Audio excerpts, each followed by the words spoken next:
What's up, everybody? Welcome back. My name is D, and together we are Guiding D Light. Has it not been interesting times as always? You know, a couple weeks go by, and man, the things we can pick up on if we're really in tune and paying attention, right? Just want to bring up to a little update, what I've seen over the last couple weeks, and then moving forward, what we can focus on to better put ourselves in a better trajectory. We got a lot of timelines merging right now. A lot of quantum energy, of course, is always coming down, bombarding us during this period of time. And we're left with just a little bit of spring, so there's a little bit of growth yet to still be had. So strap on your seatbelt, sit tight, you know, take a big deep breath in, and let's get it. You know what I'm saying? So the last couple weeks, I was going through this kind of sinus thing going on with this little upgrade. I know there was a lot of sinus issues, but it was interesting because it was draining on the back of my throat, really locking up my throat deep. And you know, I guess the pollen counts up a little bit, right? We're in spring, things are blooming and popping. There goes some thunder, baby. I wanted to sit up outside so bad. I was like, man, the storm's rolling through, and I don't know if I can get off my chest in time before this rain comes. So we're in the studio having a great day. It's Wednesday, I believe the 8th, something like that. June, man, where did May go, right? Excited. This is obviously the wheelhouse of the seasons. You know, sun's not set until like 9:30, right? I remember back in December when it was like 5:30 and it was already starting to get dark, right? It's kind of bahumba, but beautiful time of the year, just really relaxing, enjoying this time that we have. You know, I've been gardening, doing some out things, functions, but it was interesting as this spring comes and this new growth happens, right? We're going through it, and then we see this progression take place with the sinuses and kind of just, I don't know, this recalibration of the body took place. So if you're feeling a little under the weather a couple weeks ago, it was kind of influenced by the energies, if you will. Coming out of that, feeling healthy, really got into the, you know, more of taking care of the body, which has been interesting. You know, but don't mean to ramble on here, but let's go. So what I've noticed is we create these goddams. What I mean by goddams is we have this energy that likes to flow through us like water, right? And because of the belief systems and the different things we're in tune with, you know, the conditioning from our parents and our peers as we grew up, we create these blockages, if you will, of, well, that can't be right or that can't be wrong, right? And for some of us, we've stepped out of the matrix, right? We've broken out of that box. But a lot of us still have some of those dams in place, right? And the goal is to open those dams and let that water energy flow freely through you, right? And as we do that, it opens up a higher context of consciousness that can flow through the body, right?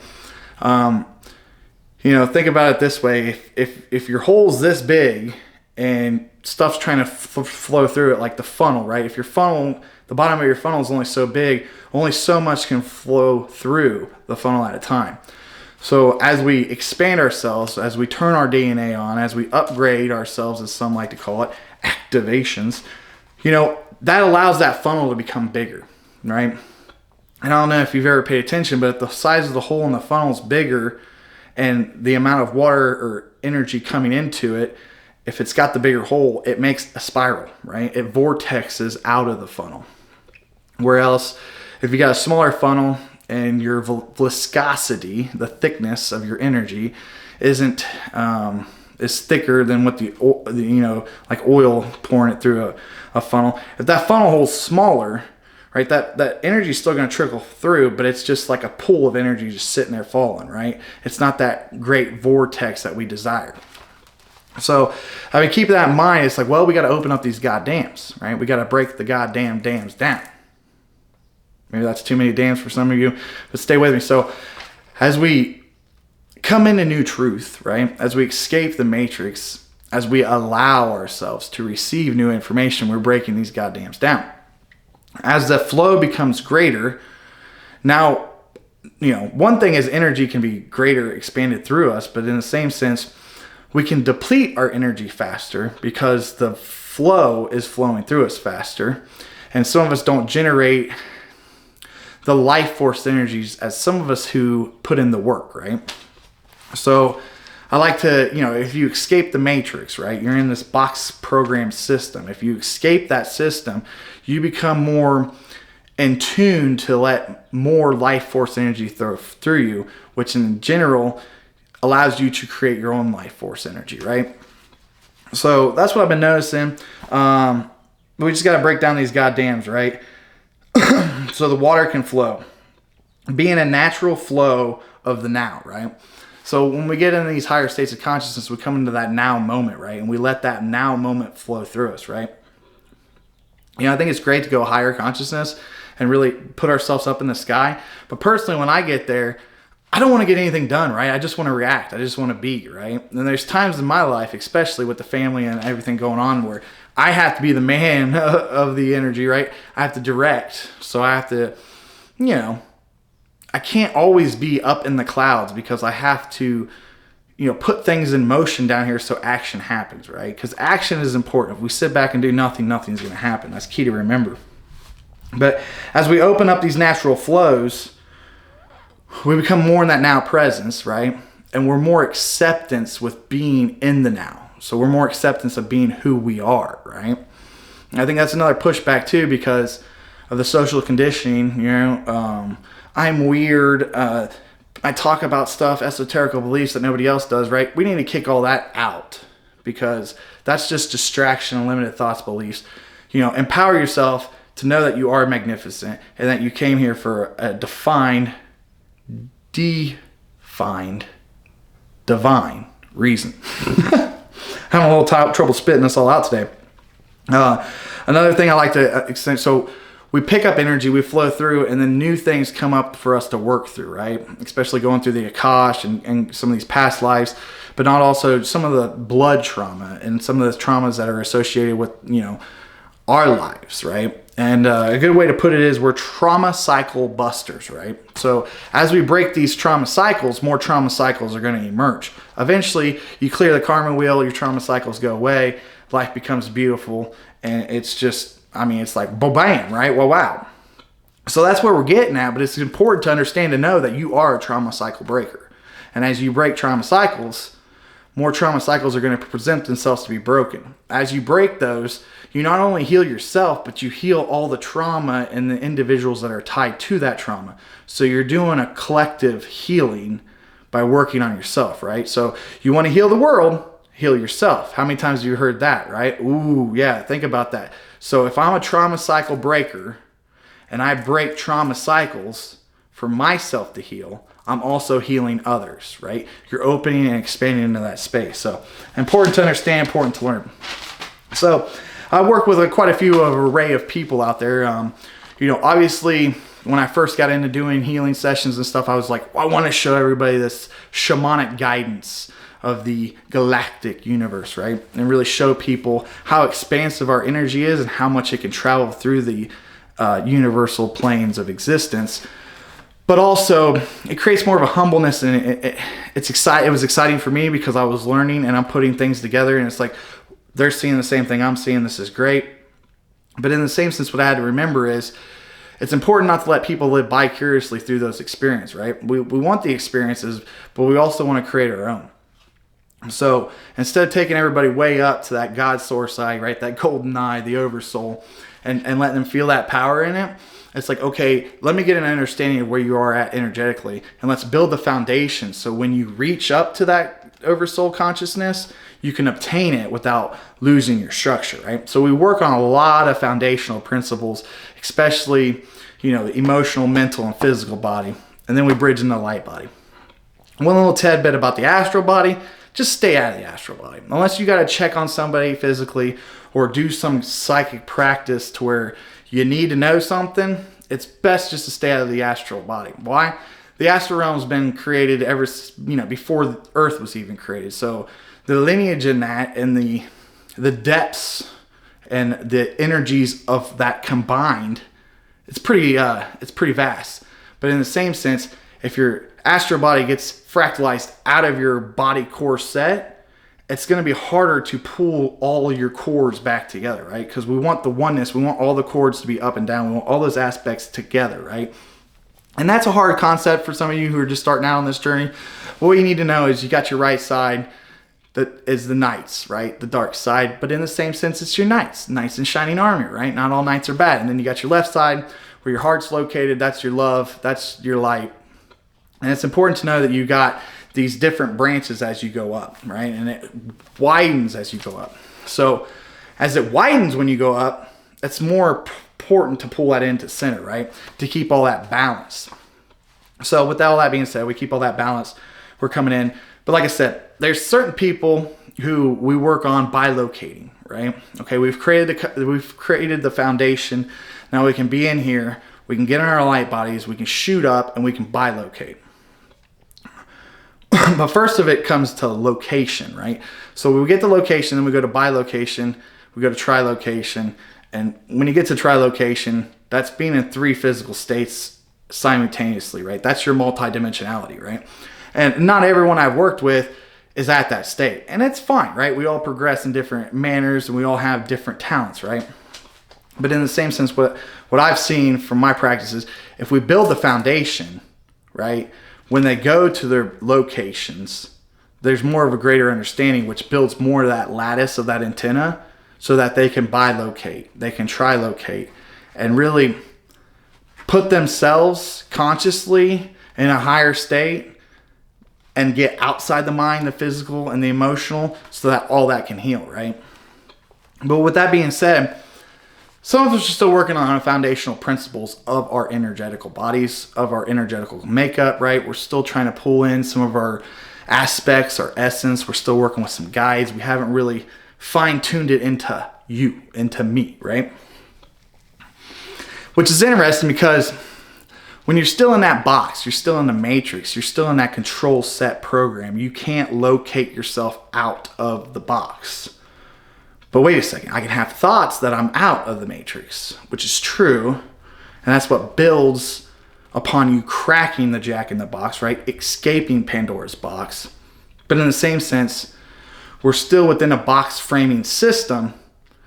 It can look like control, but it's also there for protection in the same sense. So, you can't let, what was the one brother said? You can't let Darth Vader out until Darth Vader is healed, right? So it keeps some of that dark aspects inside of you from going out and being destructive. So there's a purpose behind the box, but in the same sense, let's look at the box itself. Inside the box means you're not free flowing to universal energy. Okay, you're still in the box. Your box can, it can get swiped and filled with universal energy, but it doesn't naturally flow through the box, right? So obviously, escaping the box is crucial. Well, what I want to focus on for a second, and one of the beautiful sisters I work with, she's still kind of in that box, right? And within that box, you have the higher plane and you have the underworld, if you will. And the way it was shown to me was I was wanting to give her the best advice to move forward, to get out of the slump that she's been in, right? And what was shown to me was there's an hourglass inside that box. And imagine one part of the hourglass is in the underworld, if you will, in the chaos. And the other side is seeing the heavens, right? The energetical body connections, the higher planes of existence within that box, right? Because that box is your belief system. So the bigger your belief system, the higher realms that can fit inside that box. I already said we want to break out of that box and just get rid of it, but it's there, it serves its purpose, and we have to have it for a reason. Heads up to training transmutation. Don't be hard on yourself, right? Breathe in, let it go. So as I was seeing that, it was the hourglass. Like I said, the bottom's in the underworld and the top's in the higher planes, the I want to be, right? So what does an hourglass do? When you flip it over, the sand falls down, right? Well, because this life force energy isn't flowing through, the hourglass needs to be flipped. So if they flip it up to the higher perspective consciousness and it drains down into the underworld and they don't reflip their hourglass, they're down in the underworld, right? They're still in a container vessel protected, but the consciousness, the pull, the whirlwinds of everything going around within your atmosphere is coming from that lower underworld state, right? The control, the chaos. So we want to flip that hourglass up so that the particles of sand can be more into the light, right? More of an expansive energy. So I was looking at it, I'm like, okay, well, how do they know when to flip the hourglass? Because this is very linear thinking for something that's esoteric, right? But I think it's good, so just hang with me. It'll make sense here in just a little bit. But as we flip it, the sand's going to flow down, right? And the way it was showed to me is if you can have the understanding of flipping your hourglass at every new moon, by the time you get to the full moon, you're almost balanced. And then that can slow the flow of the sand, but you never run out of sand at the top if you flip it again at the new moon, which was interesting. So if one can't fully create their own energy or harness it, until they do, they're stuck inside this box with the hourglass. They have to find their own covenant, right? So the cup of the covenant, right? If you find your cup, you drink from the cup. The cup heals you, fills you up, right?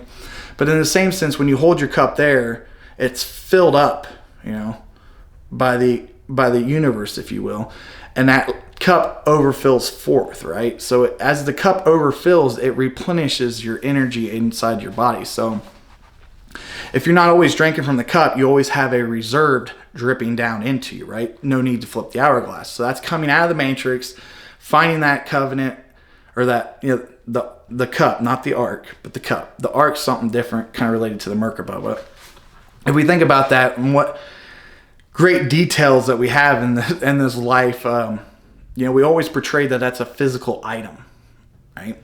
And that's really interesting because we have it to believe that it's an actual cup that we have to possess in the 3D, when it's actually more of an esoterical cup, so that the energy can fill your cup. You can drink from it, right? Harness the energy, but then also let the energy harness to others, right? Fill over. So it comes down to that, finding your covenant cup, filling it up, taking the drink of it, and then allowing that to flow over. That's where you get that energy flow. That's when you start to really harness your own energy, and you become more into your sovereignty, because you're not reliant on other devices, other mechanisms, modalities. You're fulfilled with energy. And I believe that always comes back to, stepping in, a good way to speed that up is put the faith in the Lord and allow God to hand you the cup, right? Because he's always willing to be there to help.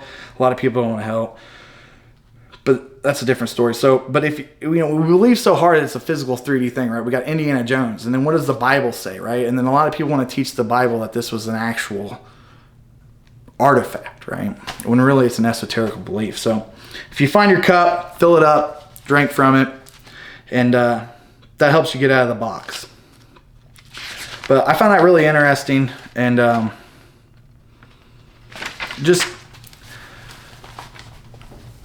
we want to know, right? We want to explore, but in the same sense, we have to take care of those foundational principles, right? If we can get out of our box, find our lattice to our cup, we can bring our cup forward to us. And in doing so, we have an abundance of energy, right? And that's when there's an abundance of energy around us, then we start choosing where it goes, and the things that we no longer desire will fizzle out, right? I remember especially young in my journey when I was starting to pull that life force energy, the powers that be or whatever, hell, maybe it was even half of my own soul was trying to trick me out of it, to expel it, right? To go into fear, to be scared away from it so that I wouldn't desire it. Well, lo and behold, once I desired it so much and I obtained it, those outside forces no longer wanted any part of me, right? They were like, oh crap, this is a waste of time. So I think that's very important too with the struggle. People hearing a lot of voices in their head, people, just constant chaos and constant confusion. You got to come into that fearlessness, but then in the same sense, you got to understand there is a God and he's ready to support you, right? And not always do I put all my faith in the Lord, because there's some things going around, $5 gas and stuff. Like, I get lost in my journey. I'm like, well, what should I do, right? And then when I go into that mental state, I just get lost and ponder, and then nothing really happens, right? So that's important to sit back and breathe through that and get those energies rolling, right? Drink from that cup again. Speaking of abundance, if you want abundance in your life, key thing for that is to use a golden energy, right? A golden energy can bring that abundance in a lot faster than any other color. If you stay within a golden energy, even the people who aren't practicing these esoterical beliefs, the people who have money that make power moves on this planet, they're in a golden energy, right? They're protected by a source of God energy because of the way they handle money and the way they use money, right? So God will give you money, and if you use it in the right way, you'll be rewarded with more money. But in the same sense, if you're really trying to bring in some abundance and shift some things, go into that golden state. It's I take you all the way back up to about 8D. You know, Anunnakis, they love the gold. As the story goes, they engineered us to be slaves for gold. Don't buy all of that. You can't believe everything here, but there is some truth in that. They did like our gold, and they took a lot off this planet, thinking that that was the energy itself, but that was only the artifact, right? Once again, they skipped the esoterical belief, but we won't get too much into that. So time to get back on your toes. It's time to get going and repeat in front. I don't know what did I put there. But yeah, so if we don't get on our toes and we don't make the action happen now, right? History is going to repeat itself. Do we want history repeating itself? No. Well, what do, right?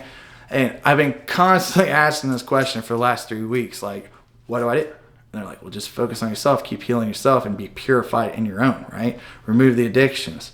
You know, I didn't realize how addicted to food I was, but about a month later, like 20 pounds lighter, I'm understanding, you know, it's amazing sometimes like a piece of chocolate and the endorphins that it can kick, right? That's still a little bit off topic, but what I really want to say is we got to get on our toes and we got to move. We got to change things. And if we don't, if we just sit back and we expect this change to come to us, history is going to repeat itself. So if you really want to be a system buster, if you really want to get shit happening, you know, reach out to me, reach out to anybody who's coming up in your consciousness to how can we help, right? How can we unify and make this community happen? How can we make a difference now that alters the course of history, right? We got a lot of timelines coming through, right? A lot of timelines. Point number 3. All these timelines are merging. Have you noticed like something that happened a couple of years ago is coming back, and just all this weird turbulence between these timelines? We're really getting a chance to propel ourselves in a certain direction, right? Well, what's the collective energy got going on, right? You know, it's kind of a screwed up time in economics, right, if you will, especially with gas prices, the way the job fair and workforce is going. Just, you know, it's very concerning. But in the same sense, don't we want it to collapse a little bit? Like, it's not sustainable, but we've sustained it this long. But then certain individuals, they get worried that it's going to collapse. I always think going back to small communities and stuff, but I got this feeling inside of me where we just need to unify together and create our own micro economies, right? The micro economy is the city of lights, and that's what we're working on. A lot of good brothers and sisters are moving out to Ohio. We've got a lot of positive energy going through here. You know, we're like the heart of America, and I can't wait to keep bringing all these in lines together. You know, it's a beautiful experience. It's awesome to see how everybody's coming together and jiving. There's some more thunder, man. I knew I wouldn't make it. It already started raining. Let's see here. I got one more thing.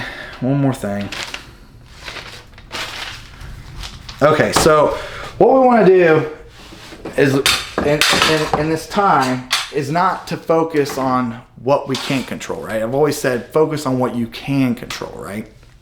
So I'm going to do a little collective card reading here, but as I shuffle, I want everybody to understand we have an opportunity to do something great here, right? A lot of us come here and we forget how powerful we are, and then we step into our power, and then it doesn't really make sense because what are we going to do, right? And as these thoughts wishy-washy against us, we get stuck way too much in that mental, right? So for some of you guys who are stuck in that mental, you're getting that pressure right here, right? So what we want you to do is roll that energy back to the creative part of your brain, the back, right, that connects to the spine, to that kundalini energy. And as we do that, we're definitely going to propel ourselves to come out of the mind more reactive, but in the same sense, keep that little bit of that mental air because we know what we desire, right? We don't want to keep manifesting things that we don't desire. And I think when we get stuck in the mental, sometimes we play circles inside of our mental, which really dictates the trajectory of the way things are going, right? So, with all that being said, hope you guys are still with me. Hope everybody's doing great. Just a little bit of tidbit of knowledge that's coming out of me. Obviously, I want to express myself fully to the max. You know, it's difficult being linear, working in a linear space, but then being multidimensionality at the same time, right? So what's really helped for me is pulling all that inside of me, pulling all my fractals, all my higher aspects, if you will, and just keeping that unified, and then being slower in my thought, right? Don't be quick to judge, right? Or if a judgment comes, exit out and then look into why the judgment come. Because the defeating energy that's already been pretty much defeated but still hanging out, it wants you to be confused, right? It wants you to be in chaos. So certain thoughts will happen in a situation that aren't really yours. So it's important to step back from it and come, I guess you'd say, into the heart, right? And feel that and understand that, right? And say, okay, what do we really desire? And those thoughts will come. If you practice, I promise you it'll come. It's all about building your discernment. When I started, I had no discernment. I was crazy, super up in the sky. You know, the aliens are visiting me, like going crazy, right? But to come out of that, balance that all in, step out of chaos. I mean, it's very interesting. I harness all this power, right? And it's taken me a long time to create the energy that you're seeing on the screen today, right? To feel the energy that you're feeling right now come off of me. It's like a magical color book that I've been coloring, and the pages never seem to end, right? And I've done all this work, but the reason why I'm telling you this is, even though I harness all this energy and I hold this inside this vessel, right, there's still at times for me where I get lost, and I'm like, well, what do I do? What do I do? What do I do? And then, but for me, you know, the Pleiadians always remind me, if I step into that now moment, if I smell the roses, I get into that vortex of that toroidal field, and the energy's wrapping around me, that's when I'm going places, and wherever I go, it's adjusting to my energy. My energy's not adjusting to the field's adjusting to me. So wherever I go, I uplift things, right? I used to make this joke all the time, like everything I touch turns into gold. A lady's like, you touch that doorknob and it's not gold. And I said, oh, it is, but you can't see it, right? But anyways, collective card reading, what we need to focus on. And I promise I'm going to get back into this, guys, because I miss you. Like I said, I've been spending a lot of time at the ball field. I was coaching T-ball. My other son was in kids pitch this year. He's still playing a little bit, but the T-ball is done. No more coaching for T-ball, which is great. We had a great team. If anybody of you know about T-ball, it's not really about the game. It's about listening to coach, standing in line, and being respectful to others. But every day we were at the ball field, and then like when I did have free time, it's like I'm just so worn out. I just want to sit, relax, meditate, see what kind of things come into me, right? See what kind of energies are going on. But with all that being said, collective card reading, bam. I don't know how good you can see that, baby. So that right there is asking us to come in the crown chakra. You guys know how to use your crown chakra? Right? That expansiveness of that energy coming out of your head.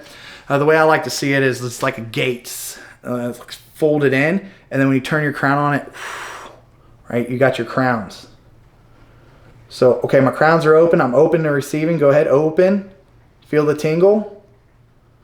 Take the downloads, get the information, get the energy, and then see it close. You learn how to open and close it. You stay out of the clouds, and you can get more done in the reality of the physical plane. So, Archangel 7, Archangel Uriel 41, which makes a 5. Stay in that 7th chakra, right? Look at the crown on there. See that crown? That's what we want. We want the essence of the energy to form a crystalline structure within the crown. That's what I'm getting focused on here. Then also look at the wings. Spread your wings. When you open your crown, open your wings. And that'll break the monkey off your back. So coming into the crown chakra, so obviously downloads, energies coming in and out. Pay attention, but don't forget to close it, right? Don't forget to own your crown chakra, If you leave it open, it might screw. Strategy, which is interesting, okay? The strategy that we need to take right now. What kind of strategy do we need to take right now?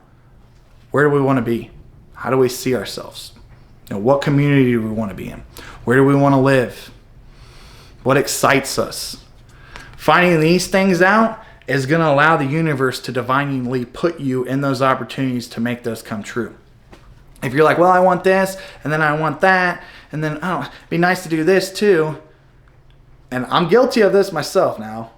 The universe doesn't know where to point you, right? And you don't want to be lost in that essence. You want to put out, this is what I desire, this is what I want to do, come back into the vortex and allow it to be brought to you, right? Because why? Victory. Victory is yours. See how you're holding that energy and it's wrapped inside that golden, what do they call that? I can't remember what they call that leaf structure. But it's peacefulness, knowing that you're in victory. So the victory is there. You just have to take the strategy of where you desire and allow that to pour out of you, right? It's not a pull it to me. It's a, this is what I want. This is pouring out of me. Now I'm going to magnetically attract the things I want. Why I put action into bettering my certain circumstances within the linear, right? We're multi-dimensional beings. So we need to multiply what we want to come in, but in the same sense, we still got to do our justice and clear and heal and expand with what we do desire, right? That's important. There goes another train. Bam, right on top. And to focus on the overall goddess of the moon. Okay? That is just beautiful. So we're coming towards this full moon.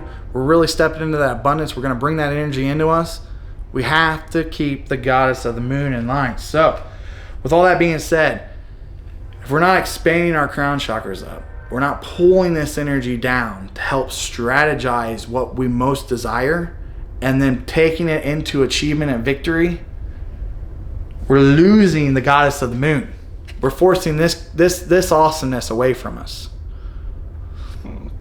So keep victory inside. Bring that strategy in and step into that. Right? You notice how the balls of energy get bigger? Big time energy here. Greater energy here. It's flat. It's 3D. See how it's flat against the book behind the feather? It all starts right there. Right there in the crown. How cool, right? So as we magnify ourselves, as we expand ourselves, as our evolutional journeys happen, what are we doing? We're making our sphere of energy bigger and bigger and bigger and bigger, right? So if we receive this extra download, if we receive these extra codes, if we allow ourselves to expand out and don't stay expand and come back in, right? Ground the energies through us, we can strategize, come into that victory, and really, really expand our energies outward. That's what's the calling, you know? And like I said, guys, I've struggled back and forth. I've teeter-tottered. I've been a flip-flopper, waffle, joffle. I mean, there's been all kinds of things that's happened on this journey. But what never ceases to amaze me is as soon as I get comfortable, I'm just almost always thrown into a whirlwind. It's like we weren't sitting here to be comfortable. Yeah, we can take breaks and enjoy ourselves, and maybe I'm guilty of doing that a little bit too much. But if we're always pushing the envelope and we never take a step back to smell the roses, we're missing an aspect of our beautiful lives that we've created already, right?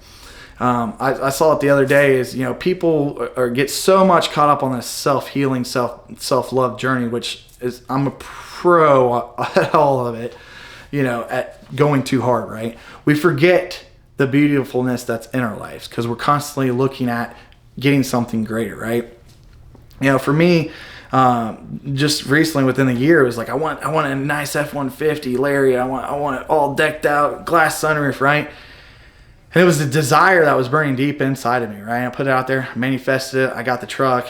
Now a year later, yes, it feels good to drive and stuff, and I'm still very honored, and I thank the Lord for giving me the opportunities to put me in that position. But in the same sense, it's always like, now what, right? It's like, I keep desiring this. I keep wanting to go there. I want this community. I want the city of light. Why aren't we all together? And then it's like, wait, step back. Look where you're at. Look at what you've done over the last 5 years. Keep the slow and steady going, right? Ease the course. All the rest of this abundance is coming in. So to all the esoterical speakers and dreamers out there and everybody who's doing their things, I love you. Keep going strong. Don't forget about your foundation. Open up your crowns. Receive this new information of light in. Bless yourself, right? And you know, he who seeks shall receive, right? And he who asks shall receive. So don't be afraid to go knocking on the good Lord's door and thanking him, blessing him, and allowing him to bless you as well. With that being said, guys, you stay awesome. You be you. And until next time, peace. I missed you guys. Stay awesome.